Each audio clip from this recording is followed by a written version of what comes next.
மாநில தலைவர் அவர்களுக்குரிய செல்வம் செய்யுங்க ஓய்வு கூட்டத்தில் மாநில கவனக்குழுக்களே மற்றும் மாநில நிர்வாகிகளே மாவட்ட நிர்வாகிகள் தொடக்க கூட்டுறவு அனைத்து பணியாளர் சங்கத்தின் சார்பில் நீண்ட நாட்களாக கூட்டுறவு சங்க பணியாளர்களுக்கு ஓய்வூதியம் அறிவிக்கப்படாத சூழ்நிலையில் தொடக்க வேளாண்மை கூட்டுறவு சங்க பணியாளர்களுக்கும் நியாய விலைக்கடை பணியாளர்களுக்கும் ஓய்வூதியமும் ஓய்வு பெற்ற பணியாளர்களுக்கு கருணை ஓய்வூதியமும் அறிவிக்க வலியுறுத்தி 1/2/2016 அன்று மாவட்ட தலைநகரங்களில் பேரணியை நடத்தி பேரணியின் இறுதியில் மாவட்ட ஆட்சித்தலைவர் மூலமாக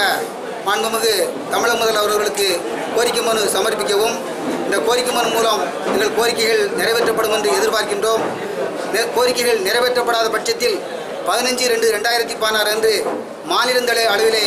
தொடக்க வேளாண்மை கூட்டுறவு சங்க பணியாளர்கள் நியாய விலைக்கடை பணியாளர்கள் மொத்தம் 45,000 பணியாளர்கள் தொடர் வேலைநிறுத்த போராட்டத்திலே ஈடுபடுவார்கள் என்பதை தருணத்திலே தெரிவித்துக் கொள்கின்றோம்.